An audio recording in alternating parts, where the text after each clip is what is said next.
Evangelho de Marcos, capítulo número 13, verso 32, ele diz: mas daquele dia e hora ninguém sabe, nem os anjos que estão no céu, nem o Filho, senão o Pai. Olhai, vigiai e orai, porque não sabeis quando chegará o tempo. É como se um homem partindo para fora da terra deixasse a sua casa e desse autoridade aos seus servos e a cada um a sua obra, e mandasse ao porteiro que vigiasse. Vigiai, pois, porque não sabeis quando virá o Senhor da casa, se à tarde, se à meia-noite, se ao cantar do galo, se pela manhã, para que vindo de improviso não vos ache dormindo. E as coisas que vos digo a todos: vigiai. Irmãos, quando se fala sobre o arrebatamento da igreja, é fundamental ressaltar uma coisa: o arrebatamento da igreja, a volta de Cristo para buscar a sua igreja, será um momento único. Não haverão duas oportunidades para a salvação. Após o arrebatamento da igreja, não há mais chance para a salvação, não há mais oportunidade para quem ficar, de acordo com Mateus 25, parábola das 10 virgens, de acordo com a analogia do arrebatamento dos dias de Noé, quando Deus tirou Noé, ninguém mais teve oportunidade, de acordo com a analogia do livro de Ló, do resgate de Ló de Sodoma, lá da cidade de Sodoma, quando Deus tirou Ló, que representa o arrebatamento também, não houve mais oportunidade para quem ficou. Então, é importante a gente entender isso. Quando a igreja for tirada, não haverá uma segunda chance para quem ficar. É um arrebatamento só. A ressurreição dos mortos vão acontecer no mesmo instante do arrebatamento. Tá? Os mortos ressuscitam primeiro, logo em seguida, unidos aos crentes vivos, são arrebatados enquanto o Senhor nos ares. Mas vale lembrar que os mortos que ressuscitam primeiro são os mortos que morreram em Cristo, tá? E eles sobem ao céu e encontrar o Senhor nos ares, e assim estarão para sempre com o Senhor. Então, a primeira ressurreição já terá acontecido. Não haverá mais ressurreição para a salvação. Não haverá mais outro arrebatamento, certo? É um evento único, um evento que vai acontecer, como Cristo disse, num abrir e fechar de olho, como um relâmpago que se mostra do Oriente até o Ocidente. É um momento assim: Cristo vai vir nas nuvens, todo olho o verá, e ele dará a ordem do arrebatamento, e o arrebatamento acontecerá num piscar de olhos, rapidamente. Antes de Cristo chegar nas nuvens, foi dada a oportunidade de arrependimento. Depois que Cristo estiver nas nuvens, não adianta mais querer se arrepender, não adianta mais querer pedir perdão, não adianta mais querer, enfim, não haverá mais oportunidade no momento que Cristo estiver nas nuvens, e nem depois que ele levar a igreja, tá? Então, irmãos, é algo muito delicado. Por quê? Porque é o momento mais glorioso que a igreja espera desde que Cristo subiu ao céu. A igreja vai entrar nas mansões eternas. Vamos poder ver o nosso Senhor face a face, de acordo com Apocalipse capítulo 20, no versículo 4 ali. Vamos habitar com o Senhor por todo sempre. No momento que estivermos subindo no arrebatamento, nosso corpo vai ser transformado em um corpo glorificado, que não cansa, não envelhece, não adoece, não sente dores, e que a morte não tem mais poder sobre eles. Estaremos livres de todo tipo de preocupação, doenças, enfermidades, problemas, enfim. Haverá um banquete na chegada da igreja lá, nas mansões eternas. Um banquete cuja a Bíblia chama de as bodas do Cordeiro, o momento em que Cristo se encontra com a sua igreja. E esse banquete, irmão, ele vai durar séculos e séculos, ou milênios e milênios. A Bíblia não fala isso porque lá não haverá tempo. Não haverá tempo. Do mesmo jeito que para Deus o tempo não existe mais, para nós também será assim. Um dia será como 1000 anos será como um dia. Nós não teremos mais noção do tempo, 24 horas, tantas horas. Se passou 24 horas, passou um dia, 2 dias, não. Isso não vai passar 1000 anos, é como se tivesse passado um dia para nós. E vamos estar nesse banquete glorioso, não vai mais ter preocupação. Tem que correr para pegar os meninos, não posso ficar. Está muito bom aqui, eu tenho que ir lá fazer a comida do marido, não posso ficar mais. Está muito bom, mas eu não posso ficar. Está muito bom aqui, mas eu não posso ficar porque eu tenho que ir para casa, minha esposa. Não vai ter mais nada disso. Não vamos ter preocupação com isso ou com aquilo, embora a gente ame nossa família, mas não vai haver mais preocupação com nada. O mesmo amor, isso é difícil de entender, mas o mesmo amor que eu sinto pelo meu filho, que é tão grande, eu vou sentir por cada pessoa lá que eu nunca vi na minha vida. É o mesmo amor, não vai haver diferença, não vai haver acepção. Hoje, por mais que a gente tenha que amar o próximo como a nós mesmos, mas a gente não consegue amar alguém mais do que nossos filhos. Sempre nossos filhos a gente ama mais do que qualquer outra pessoa. Mas lá não vai ter essa diferença. Então, amados, é isso. Então, é um momento glorioso, mas é um momento delicado. Por quê?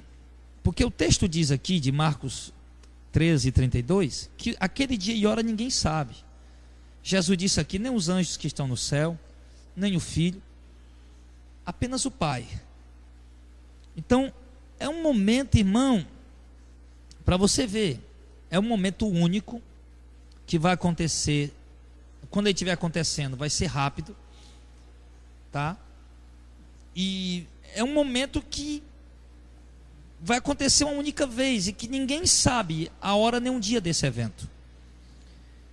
Ninguém sabe a hora nem o dia que o arrebatamento vai acontecer. Nós podemos saber o tempo, olhando para os sinais, como a igreja dos apóstolos, por exemplo.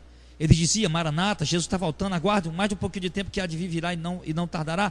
Por que eles falaram que o arrebatamento ia acontecer naquela geração? Porque todos os sinais que eles tinham recebido se cumpriram naquela geração. Então, mediante os sinais que eles viram acontecer, eles acreditaram que o arrebatamento estava às portas, que Cristo estava para vir nas nuvens do céu, que era algo iminente. Quando nós vermos os sinais se cumprindo, ainda falta ainda as 7 trombetas se cumprir. Quando nós vemos os sinais se cumprir, aí nós vamos dizer sim, a vinda de Cristo é iminente. Mas olhando para os sinais, temos que olhar para os sinais.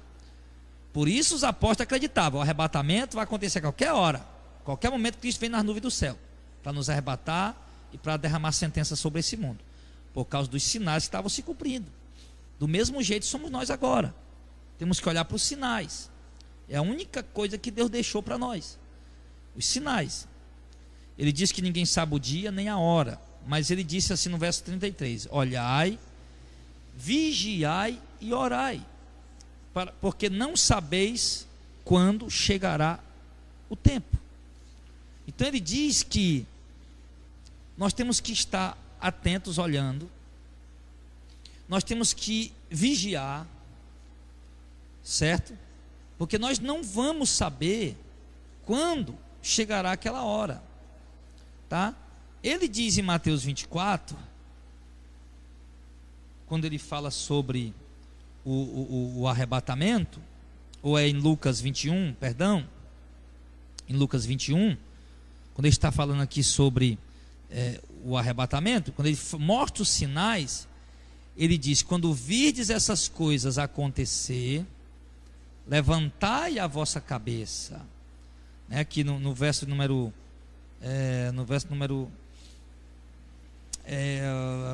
28, e quando essas coisas começarem a acontecer, olhai para cima e levantai a vossa cabeça, porque a vossa redenção está próxima. Aí ele que dá a parábola da figueira, né, e tudo, diz, quando vir essas coisas acontecer, saber que está próximo o reino do céu. Então preste atenção, Jesus, nós não sabemos da hora nem do dia, mas o tempo nós saberíamos. Quando vir essas coisas acontecer, sabei que está próximo o tempo, sabei que está próximo o reino dos céus, sabei que está próximo a vossa redenção. Então nós temos que olhar para os sinais, e nós precisamos, igreja, estar atentos.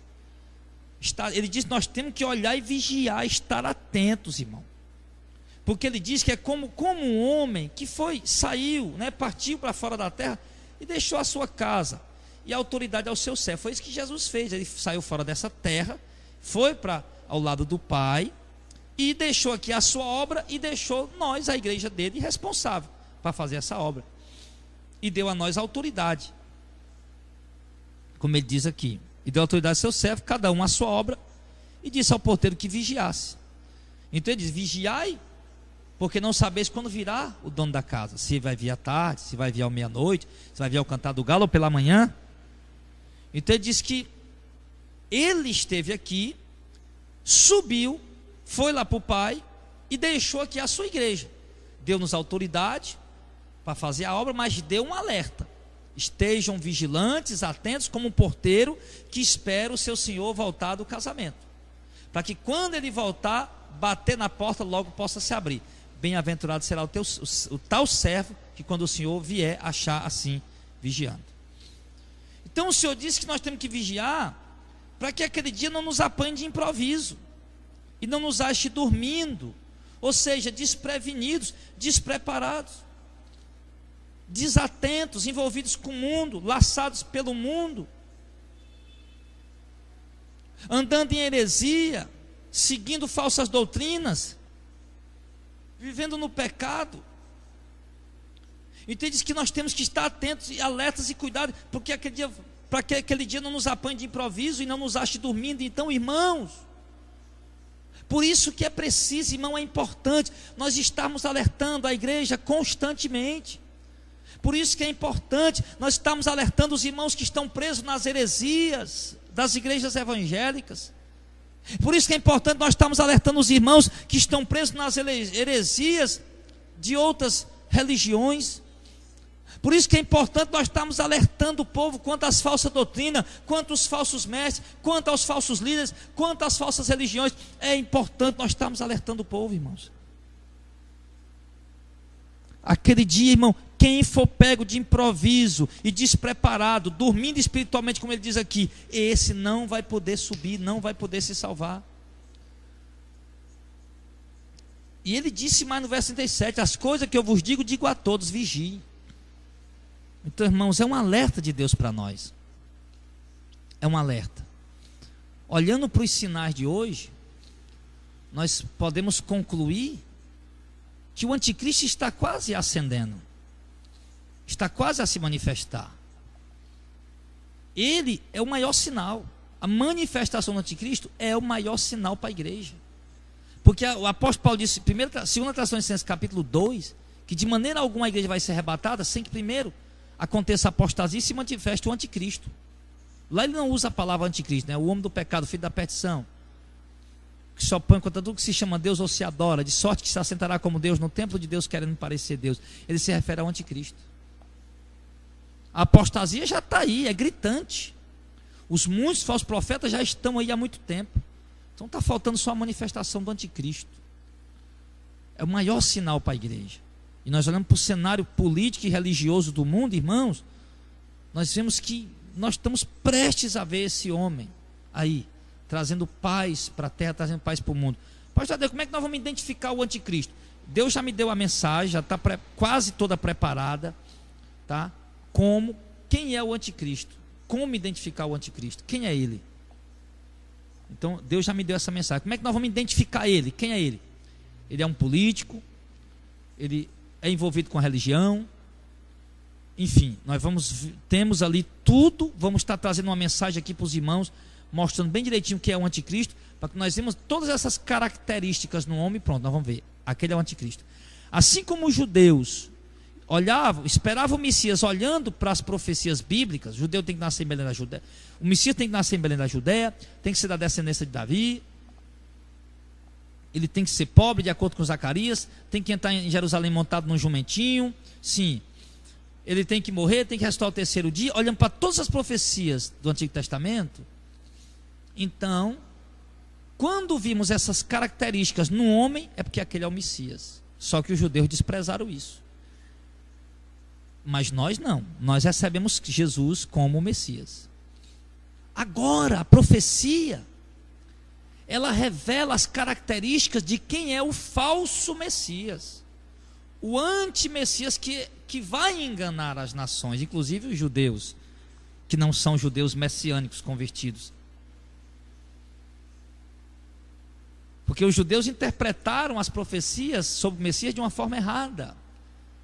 Eles não interpretaram que o Messias tinha que ser pobre, não interpretaram que o Messias tinha que entrar de jumento em Jerusalém, não interpretaram que o Messias tinha que morrer e ressuscitar o terceiro dia. Pelo contrário, eles interpretaram que o Messias tinha que ser rico, tinha que ser um rei poderoso, tinha que ser um homem de guerra e tomar Israel das mãos dos seus inimigos.